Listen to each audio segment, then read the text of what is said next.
And therefore, back home, you people know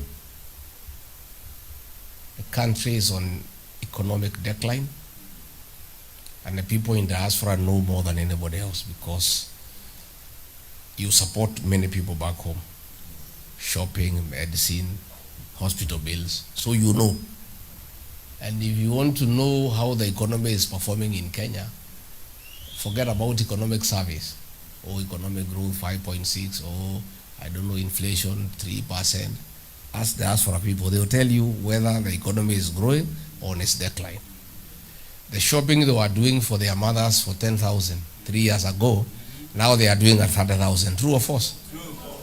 And that's all you need to ask people here in America, how we are doing as a country. We have a serious economic crisis. The public debt is out of proportion. There is no money in circulation. Pending bills have not been paid. The cost of living is beyond the reach of the ordinary Kenyan, and everybody is crying. The education system has broken down. All of us, and many of you here, are beneficiaries of HELB, Higher Education Loans Board, that has been put aside and brought a mongrel of some model that is not working, and many of our students are at home. Mwai Kibaki, the celebrated third president of the Republic of Kenya, gave us free education. That has been put aside. Many students are at home. The health system has crumbled. You know, they brought something called SHA and SHIF. And it's just a concoction of corruption. The NHIF that was working needed 800 million to model it in a working formula. But he decided, because they want to make money, to bring something called SHA at a cost of 104 billion shillings. And most of that money is for corruption. But the worst of all is a gross violation of human rights. That is where nobody can believe it. Now, this is a man who said he's a Christian. He was in church every Sunday. Except today he did not go. I'm told he is having migraine, headache, because of the way people are crying. That president can say, go and shoot people in the leg. You know, it's a hate of recklessness. 3 weeks before, the minister called Mukomen said, shoot to kill. And then a guy called Nelson Koech, he's a chairman of the Committee of Parliament for Defense and Foreign Relations that take care of the defense, National Intelligence Service, and the Foreign Service. Says, no. President, you are wrong. How can you tell them to shoot in the leg? They should shoot to. That is the situation we are having in the country. Young people, the Gen Zs, have been abducted and killed. A special squad of 101 run by the National Intelligence Service is the one that is responsible for those killings. I was just being told this morning, hundreds of young people from Gong and Kiserian are in hospital with gunshot wounds.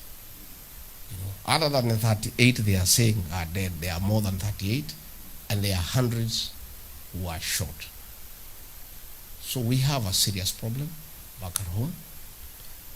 And as we ask you to pray for our country, we also must do something about it. And we must have change. And nobody wants change unconstitutionally. Nobody wants to overthrow the government, and nobody wants to do that, and it's not necessary. We want change through the ballot on the 10th of August 2027. And I've made a special appeal now to the Gen Zs. And I've told them, my children, we need you around to effect this change. And you cannot effect it when you are dead, or when you have been shot in the leg and you are crippled. I've asked the Gen Zs now to stop it. They have made their point. Because if they go to the streets, the orders to kill them are already out. And we need these children to live and also to enjoy the change they desire. They cannot do it when they are dead. They cannot do it when they have been shot in the leg and they are crippled. So I am making a very special appeal to the Gen Zs. Please don't mistake it to be cowardice. No. It's just being strategic. A good soldier must live to fight another day. And the Gen Zs is a group of people we need to make the change. That change can only be made when they are around.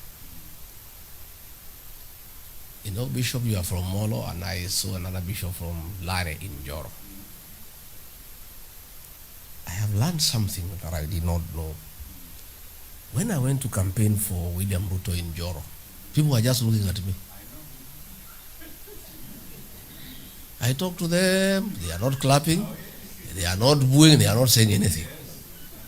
I went to Molo, I talked to them, they look at me. I come back another time, they just look at me. I went to Burnt Forest, I talked to the people there, they just look at me.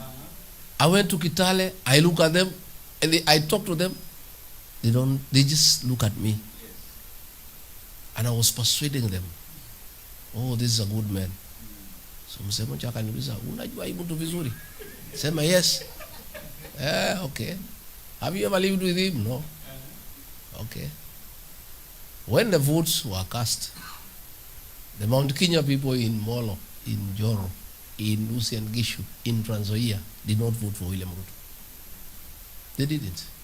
And I didn't know and I kept on wondering. I went to Joro 9 times, to Kehingo, to Lare, to Maunarok. I talked to them, and people are just looking at me, and they say nothing. What they knew is what I know now. What has happened, Bishop, is that the business of 207, of coining 40 verses 1, was not finished. He is trying to finish it now. And I'm so happy the people of Kenya have refused. Completely. A meeting was done in a place called Mount Elgon, and an MP called Wanyama said, we are going to unite all communities to isolate the Mount Kenya people. William Ruto was there. When he rose to speak, he said nothing. Every meeting saying these people are tribal. So what happened 2 weeks ago? There was a huge scheme to destroy property belonging to the people of Mount Kenya and then blame the leaders. So all that destruction you saw was done by gangs under police supervision. In Meru, a video has come showing the police themselves are the one who burned Maguda supermarket. Everywhere these gangs were escorted by policemen.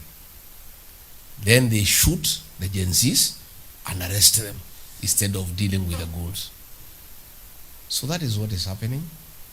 But when they try to say, no, all these problems are being caused by the Kikuyu, Kenyan said, no.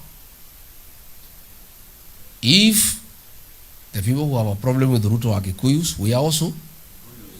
And I'm so happy that all other communities in Kenya have refused to allow William Ruto to profile the Kikuyu community and isolate them.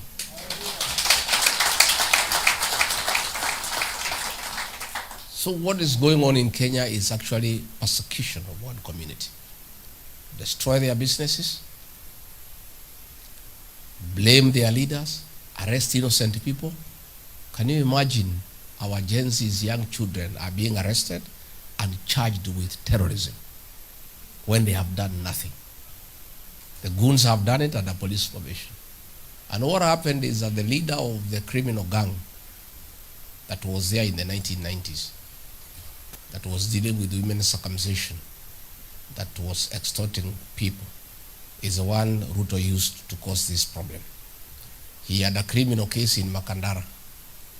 It was withdrawn to thank him for a job well done. Yeah. 3-4 days ago, the case against him was withdrawn to say, kazi nzuri, tumekuondolea nini? Case. So that is what is happening. But don't worry.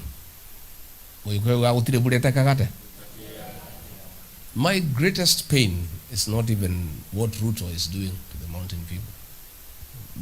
I'm not worried about that because I have seen it and we shall deal with it. My greatest pain are the collaborators, our own leaders who speak the way we are speaking, who are working with him to finish the community. That is my greatest pain as a leader from that region. The MP for Kikuyu and the MP for Laikipia East, those two are the greatest enemies of our community. All that attack against our businesses, all that killing, all those killings, all those arrests of young people, they are the ones who are planning with William Ruto. So as you call back home, tell our people to note and never to forget the traitors for our community. They must write somewhere. And I should make it one with the na wakinya hado tukotoru mathi ya go tuko mekirwo bugi gigo so how no they na witori. That's where our problem is and challenge, because if he had nobody to show him around, he will not be able to do those things he's doing. And that is where we have a challenge. But don't worry, things are okay, and Kenyans have decided, and not just the Mount Kenya people, across the country, 90% of the country cannot wait. It's one term. So, I saw Raila Odinga saying, oh, we should have dialogue, we should have a national conclave, we discuss. What has happened is that that old man has been sent by Ruto to create a diversion to slow down the one-term momentum. Raila Odinga has been in every dialogue since 1997. He lost to Moi in 1997, he created problems, he was caught. His people are killed, he forgot about them, he joined government. In 2007, he lost to Mwai Kibaki, he created problems, he was caught. He joined government, he forgot about his people. In 2017, he caused problems, Uhuru called him. The other day, Ruto called him. He means nothing for the people of Kenya. He's just thinking about his own stomach. He is trying to slow down the one-term momentum. And we are saying, Bwana Raila Odinga, before you tell us to enter into new dialogue with William Ruto, you entered dialogue with him called NADCO. It has not yet been implemented. Now you want us to start a new one. The other day after you lost the AU chairmanship, you entered into MOU with him for a 10-point agenda. Among the things you agreed is that no abductions, no killings. They have now increased instead of being stopped. You agreed that governors will be given 450 billion. That has not happened. So the two dialogues you have done with William Ruto, none has been implemented. Now you want us to go into a third one. It is simply a strategy to slow down the one-term momentum. And I heard him saying yesterday, Rigiji cannot be the solution. No, Rigiji is not the solution. I've never said I'm the solution. I cannot be the solution. The solution is one term.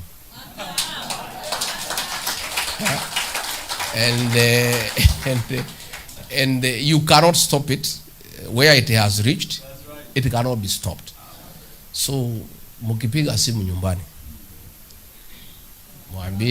mwambie hawa, that is the solution. Number two, to mark the traitors, the betrayers of our people, the ones who are joining William Ruto to persecute our community. But I'm so happy with our cousins and our in-laws. I want to tell you, nobody can ever again isolate the Kikuyu. The other Kenyans have said no. These Kikuyus are good people. They are hardworking. They are nice people. They elected William Ruto. He is not one of their own. They are the ones who drive the Kenyan economy. Why do you want to isolate them? So I want to assure you, I have looked for many friends. Makuzo? Wengi sana. Tuko sawa. We are good. We are okay. I can tell you that the attempts of William Ruto to isolate the community will not work. All Kenyans are united in one purpose and will be able to work together. So finally, good people, stay united. Yeah? Love one another. You are far away. You cannot afford to walk alone.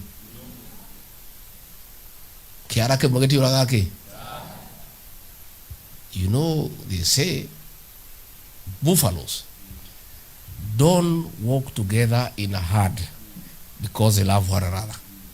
It is the danger of walking alone. If you go to the Masai Mara during the migration, those wild beasts, they move in a herd. And when the lions come, they actually fight them.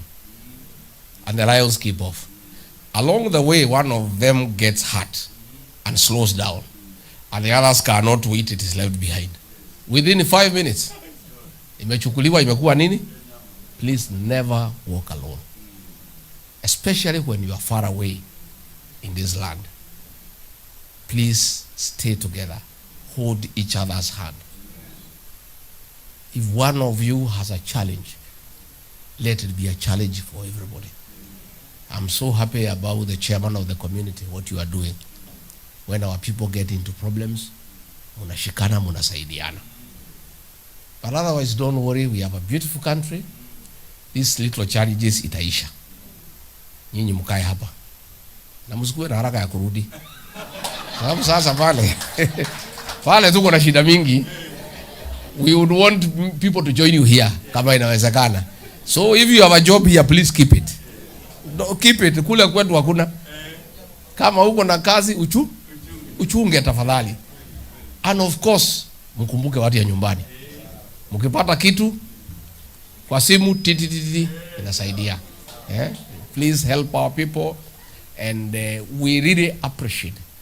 I said yesterday, in the 70s,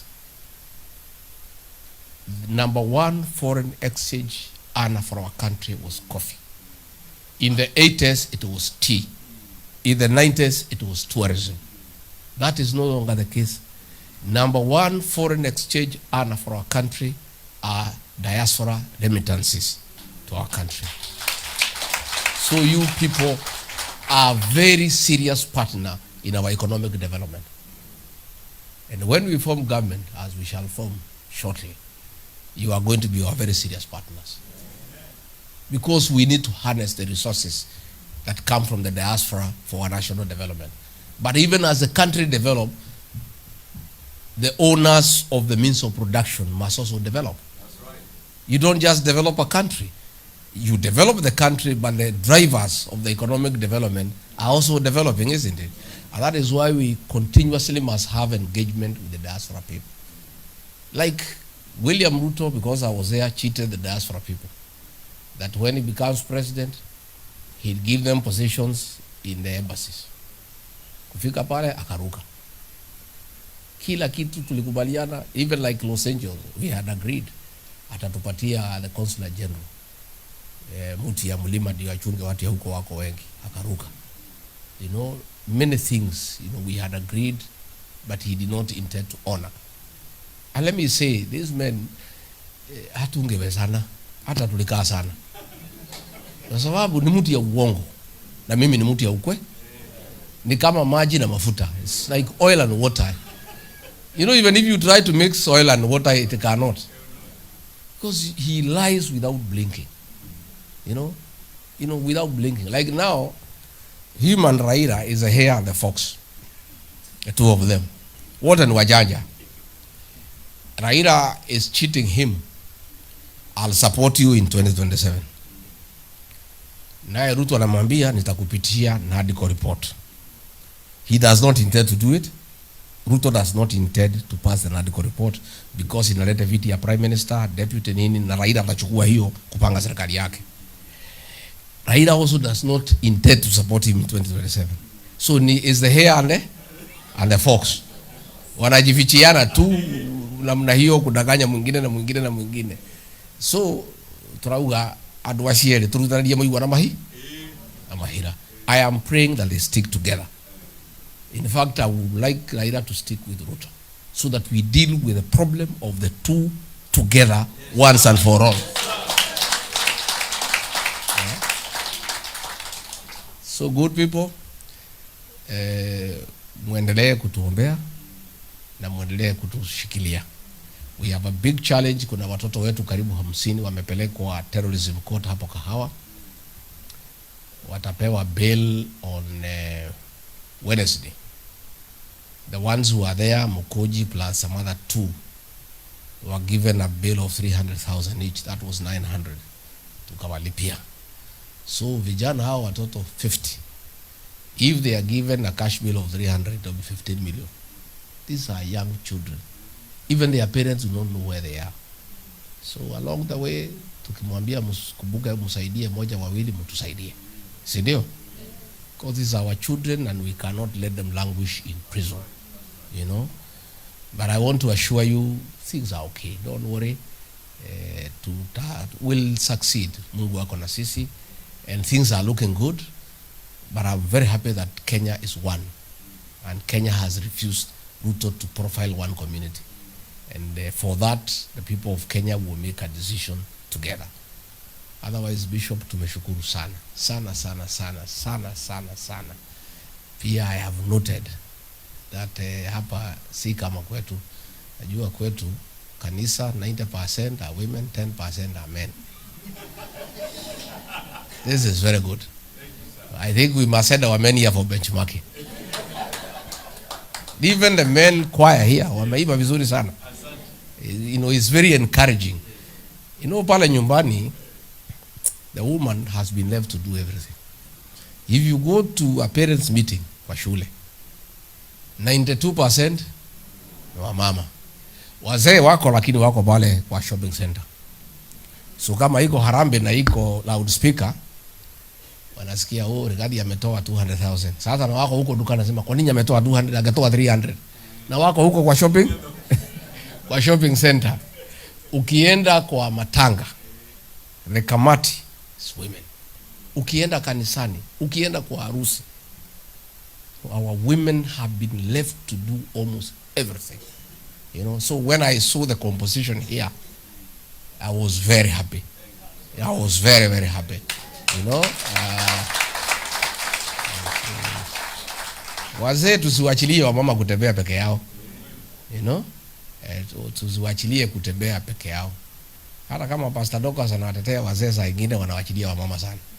So tunataka hawa mama pia tuwasaidie, tuwapende, we look after them, but we also support them so that we move together in the same direction. So I think we had a few leaders here. Tuko na huyo anaitwa Mheshimiwa